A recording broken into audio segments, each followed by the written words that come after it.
Salvete omnes. Now we'll go over Capitulum Secundum, the second chapter of our Lingua Latina Familia Romana book.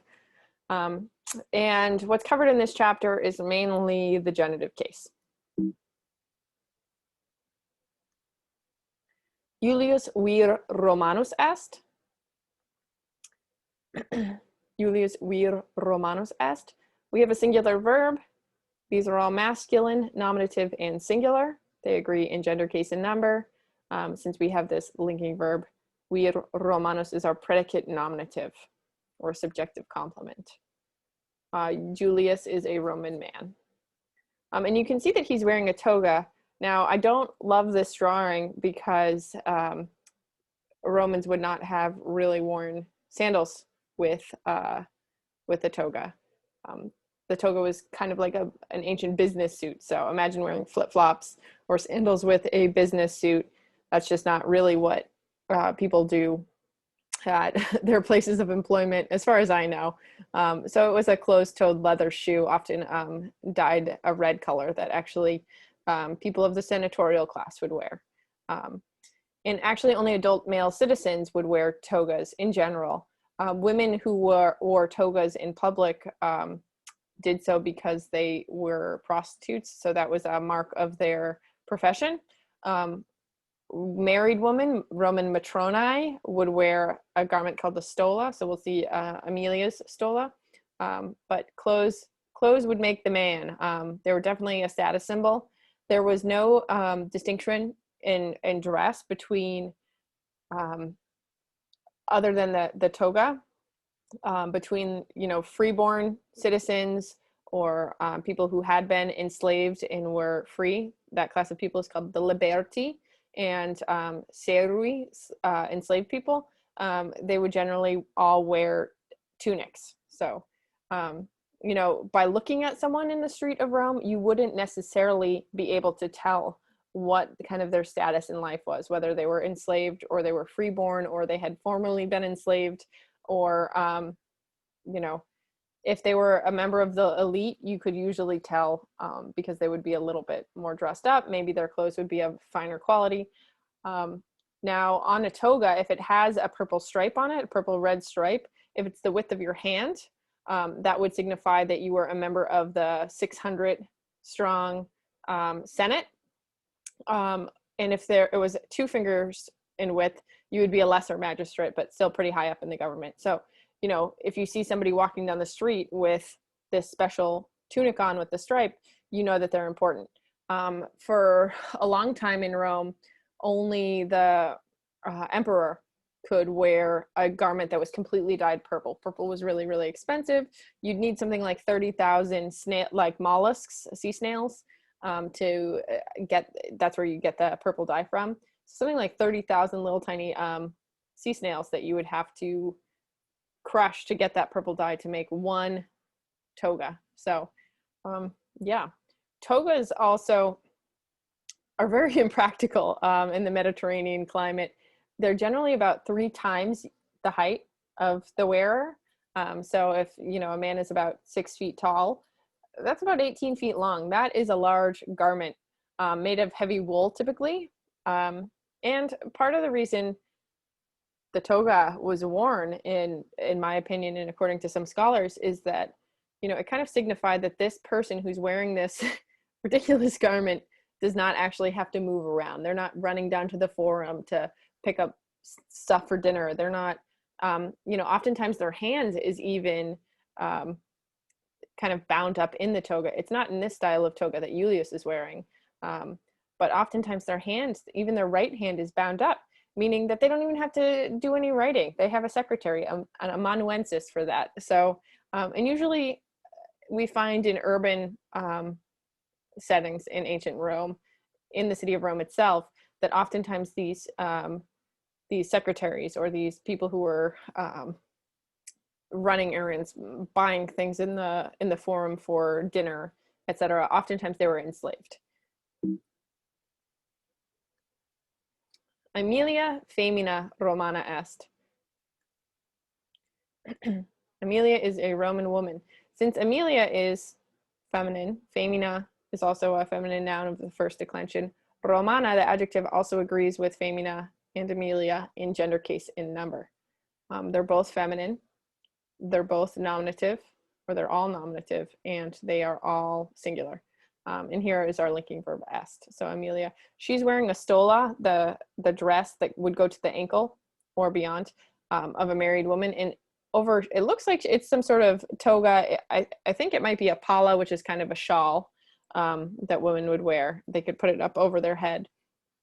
So that that's Amelia's garments. There's some poetry written by a Roman poet, Ovid, who talks about how, you know, if you're at the theater, for example, you can brush, you know, pretend that there's some dirt on the woman's dress, and you might get a glimpse of her ankles. So, you know, judging from that, we can guess that a woman's ankles were usually covered. Marcus est puer Romanos. Marcus is a Roman boy. Quintus quoque puer Romanos est. Again, this is what we call a post-positive, this quoque here. It comes second in the sentence or in its clause.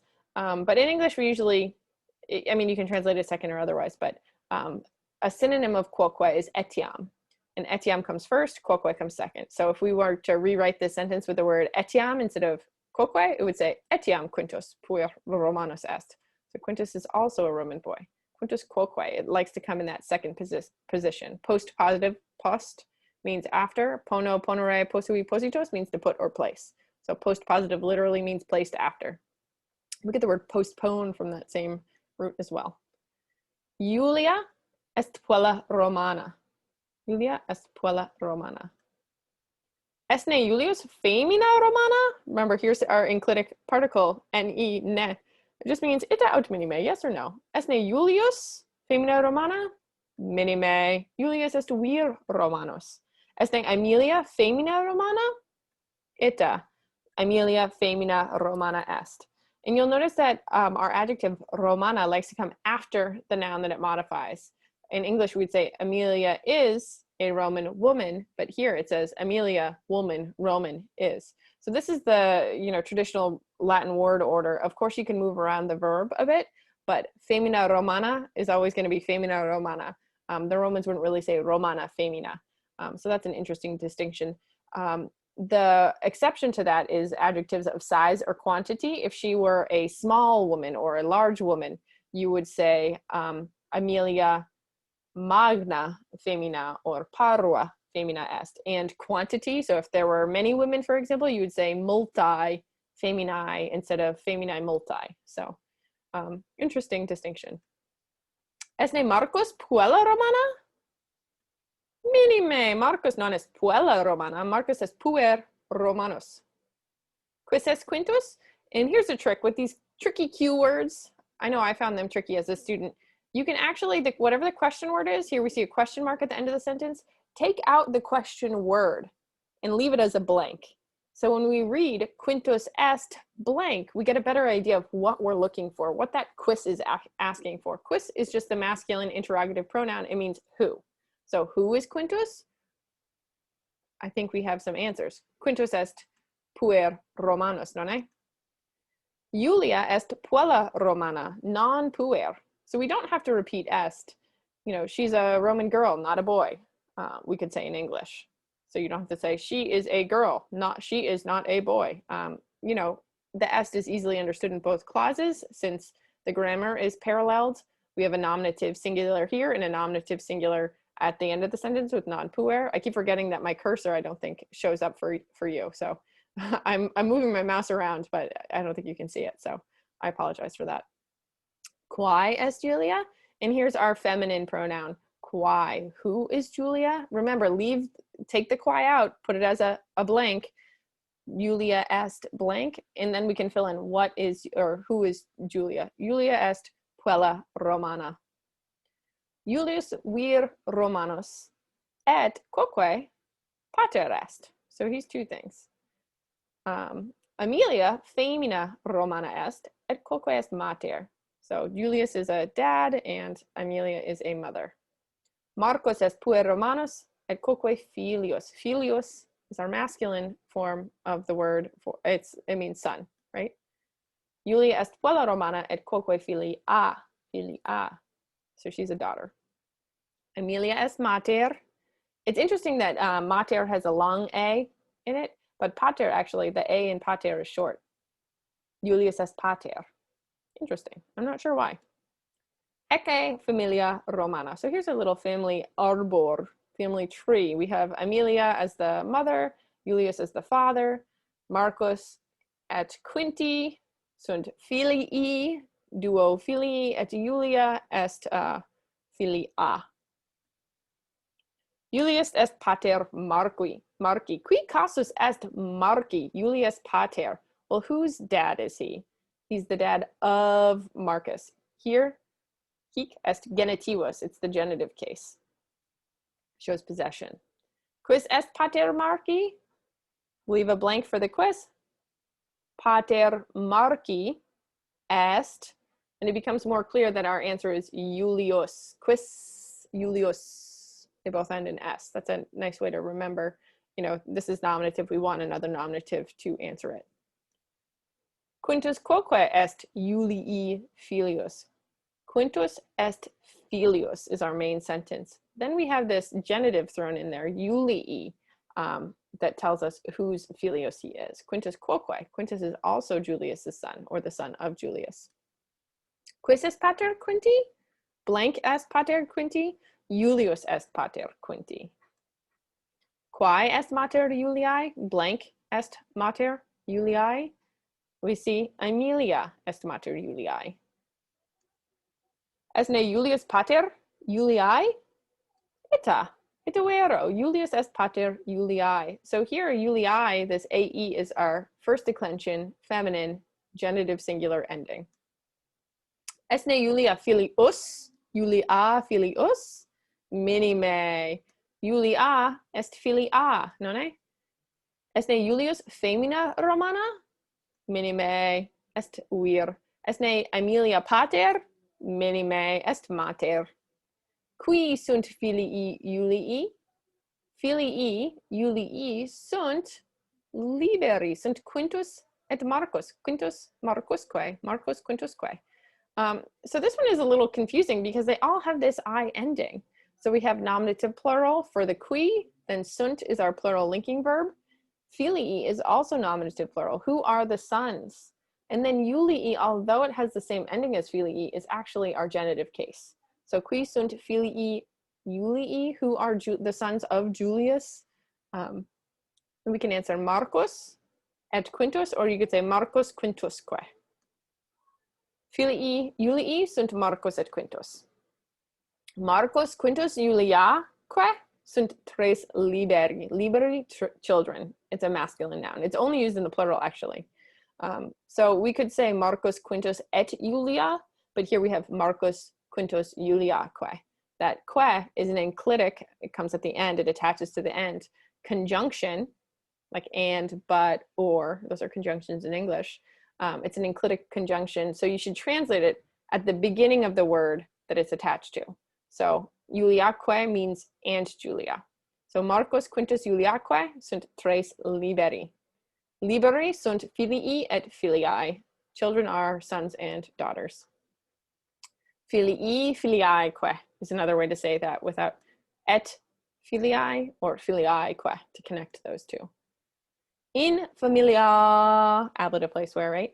Julii genitivus. In familia Julii sunt tres liberi. Nominativus.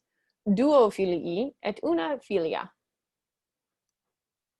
Est ne Aemilia femina Romana? Ita vero. Aemilia femina Romana est. Est ne Marcus puella Romana? Minime. Marcus est puer, non puella. Quis est Quintus? Quintus est puer Romanus. Quis est Julia? Julia est puella Romana. You don't say Julia est filia Julii et Aemiliae. You could get more complex than that, but you could just say Julia est puella Romana, Julia est filia. Any of those would work. Lectio secunda. Lectio lectionis is the third declension feminine noun that means reading or lecture or kind of like section. So this is the second part. And these people on the screen are enslaved by Julius. He is their enslaver, their dominus, and Aemilia is their domina. And these slaves were taken as slaves from, I believe Sura and Medos are both from Greece. Davos is from Britannia. And I'm not sure where Delia is from. I don't know that it's mentioned in the text, but I wouldn't be surprised if she was from Britannia or another kind of far-flung place in the Roman Empire or beyond. And that was on purpose. Usually the ancient guides, such as by Cato the Elder, was one who wrote, on agriculture and included some notes on slavery, that it was good practice as somebody who was involved with enslaving other humans or in human trafficking, that they would take people, they would, if they had a bunch of slaves, they would want the slaves to come from different regions. Why would that be the case? They would speak different languages and be less likely to revolt, is one thing. You would want as an enslaver to have enslaved people who were from very far away. That would make it harder for them to run away. And there were extremely harsh punishments for slaves who would attempt to kill their masters, or who would actually succeed. All the slaves would be tortured, even if you weren't involved in this plot. You would be tortured and killed. So if your master, if your enslaver were murdered, you would automatically be killed as a Roman slave. So, if you were a slave and you hear somebody else who's in your familia, which is, we think of the word of family, but a familia was a dominus, and all of his property, which included his wife, his children, and all of his enslaved people, and anything else that he owned. But if you'd hear something, you might be more inclined to preserve your own life. Something about Roman slavery that's different from other periods of history is that oftentimes it was more temporary, a more temporary period. Enslaved people were, I don't want to say often, it's hard to know the numbers, manumitted. Manus means hand, so from the hand. Mito, mitore, misi, misos. Manumitted comes from that verb to send. So to send by hand means to free someone who was formerly enslaved. So manumission was fairly common, at least in urban Rome, less common in ancient Greece, for example. But were slaves who were working in agricultural endeavors in, say, the provinces or outside of Rome, in the country, or slaves who were working in horrible conditions in, say, silver mines in Italy or Greece, did they receive their freedom? It's unclear. The evidence is kind of scanty, but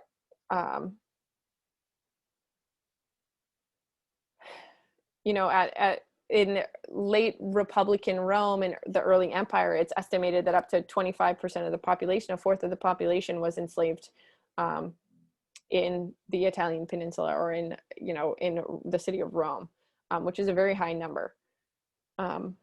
So yeah, you can kind of see that they're dressed a little differently. As I mentioned before, you wouldn't be able to tell freeborn people or former slaves who were now free. You couldn't tell them apart from people who were currently enslaved.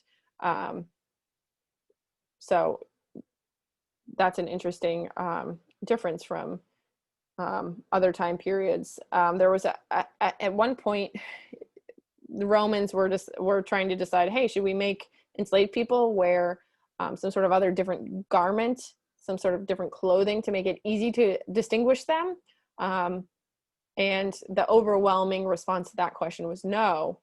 And why might that be the case?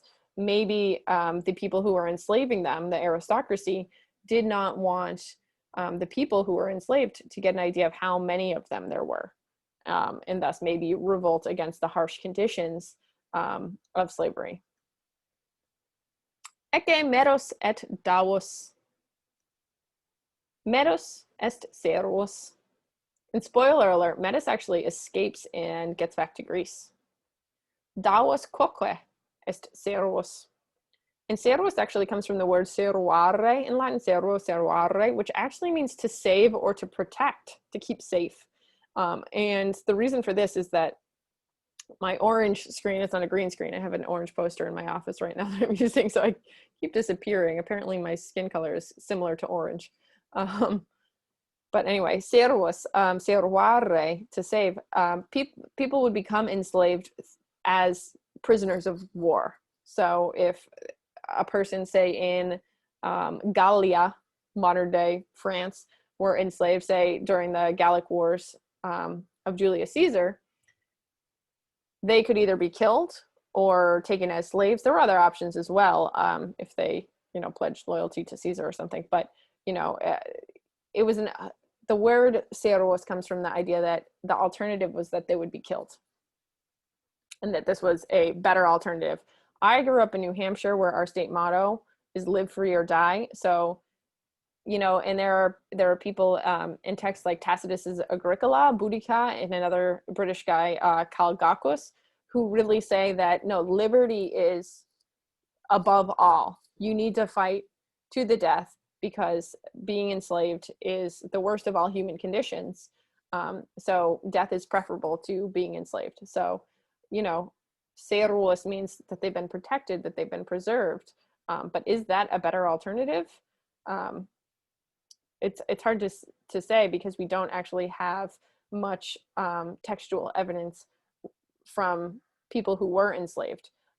Most of the literature that survives are accounts written by the enslavers themselves. So it's hard to really know how the Roman slaves would have felt.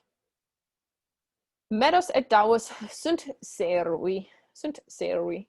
Here, singular, medos, et davos, singular, sunt servi. We get a plural from that. Qui sunt servi? Servi sunt blank.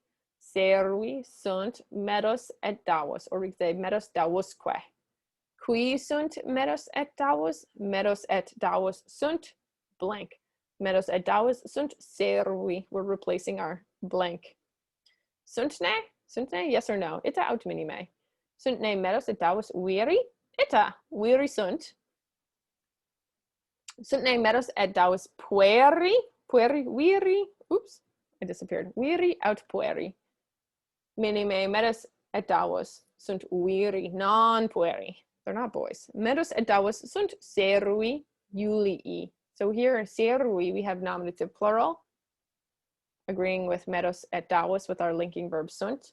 And then we have the genitive case again with Julii. Medos et davos sunt servi Julii. Medos est servus Julii, et quoque davos est servus Julii. Or, cuius servus est medos. Medos est servus cuius. And here we get our genitive interrogative pronoun. It's the same as the relative pronoun. So whose slave is medos? And we'd want to answer with the genitive case. So we say medos est servus, and our blank should be something in the genitive case. Medos est servus Julii. Here's our genitive. Medos est servus, et Julius est dominus. Medos est servus Julii. Julius est dominus medi. So here we have some more genitives. Cuius, remember that's genitive.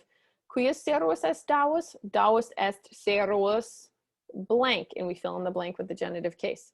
Davos est servus Julii. Cuius servi, plural, sunt medos et davos.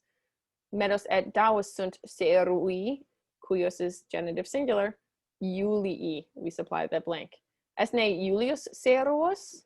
Is Julius enslaved? Minime.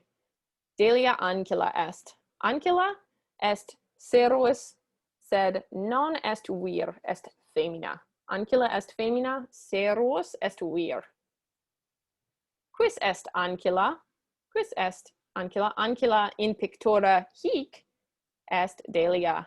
Delia ancilla Aemiliae est. And here we get our, in Aemiliae, this AE ending, is our genitive singular that is feminine from the first declension. Delia is the slave woman of Aemilia. Cuius ancilla est Delia. Remember, we're repeating the sentence without the question word. Delia est ancilla Aemiliae. Aemiliae, we replace that cuius with a genitive ending. Now, cuius is an interesting word. Qui, quae, quod, cuius, cuius, cuius. Perhaps if you've had another Latin teacher before, they've said cuius, and both are actually correct pronunciations. And in poetry, sometimes it's one way, sometimes it's the other way. So cuius or cuius. You can imagine the cu as being the equivalent of the letters qu, and I can't remember which one is more archaic than the other, but they're pretty interchangeable letters. So if you picture this cuius as q-u-i-u-s, cuius, that definitely helped me when I learned that, to kind of remember the word, and the spelling can be a little tricky to have u-i-u in a word. So cuius, or you could say cuius if you want, but I say cuius. Cuius ancilla est Delia. Delia est ancilla Aemiliae genitivus. Sura quoque est ancilla. Sura quoque est ancilla Aemiliae. Cuius ancilla est sura? Sura et Delia sunt duae ancillae, and I didn't answer this one. Sura est ancilla Aemiliae. Sura et Delia sunt ancillae Aemiliae. Quae sunt sura et Delia? Remember, we're leaving this quae blank. Sura et Delia sunt ancillae. Sura et Delia sunt ancillae, et Aemilia est domina. Aemilia domina ancillarum est. Ancillarum est genitivus, sed est pluralis. So here's our genitive plural ending, arum. Aemilia is the enslaver of the enslaved women. Quae est domina? Domina est Aemilia. Quae est domina ancillarum? Domina ancillarum est Aemilia. Davus et Medus et Davus sunt servi Julii. Medus et Davus sunt servi, et Julius est dominus. Julius est dominus servorum. Here's our second declension genitive plural ending. It's the same for the masculine and the neuter, actually. Orum. Julius is the enslaver of the enslaved people. Quis est dominus? Dominus est Julius. Quis est dominus servorum? Dominus servorum est Julius. Est ne Julius mater? Mater? Julius mater est? Minime. Julius non est mater filiorum, est pater filiorum, nonne? He's the father of the boys, not their mother. Quis est pater filiorum? Pater filiorum est Julius. Est ne Aemilia mater liberorum? Ita. Liberi, remember liberi, liberorum means children. Aemilia est mater. Qui sunt Medus et Davus? Medus et Davus sunt servi. Lectio tertia, the third lecture or reading. Ecce Cornelius. Cornelius est Dominus Romanus. Dominus Romanus est. You can tell that he is aristocratic because he is wearing a toga. And like every businessman in Rome, he has a scroll in his hand, Liber Antiquus. Est ne Cornelius servus minime. You can tell because a servus was legally not allowed to wear a toga. Est ne Cornelius Graecus? Minime. Cornelius is a very Roman name. So Graecus, Graeca, Graecum is the adjective that means Greek. Medus est Graecus, said Cornelius non est Graecus. Quis est Cornelius? Cornelius est vir Romanus et Dominus est. Cornelius et Julius domini Romani sunt. So we have a compound subject, and then in the bottom line, domini Romani and sunt are all plural. Domini Romani, nominative plural. Quae sunt Delia et Sura? Quae sunt Delia et Sura? Delia et Sura sunt feminae, et quoque sunt ancillae. Cuius ancillae sunt Delia et Sura? Delia et Sura sunt ancillae, and then we answer with the genitive case for cuius. They are whose ancillae? Ancillae Aemiliae.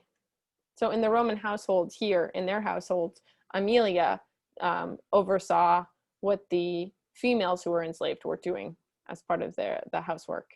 And it seems that as though Julius Pater, was in charge of kind of what the male enslaved people were doing. Esne meros dominos Romanos? Minime meros non est dominos est servus.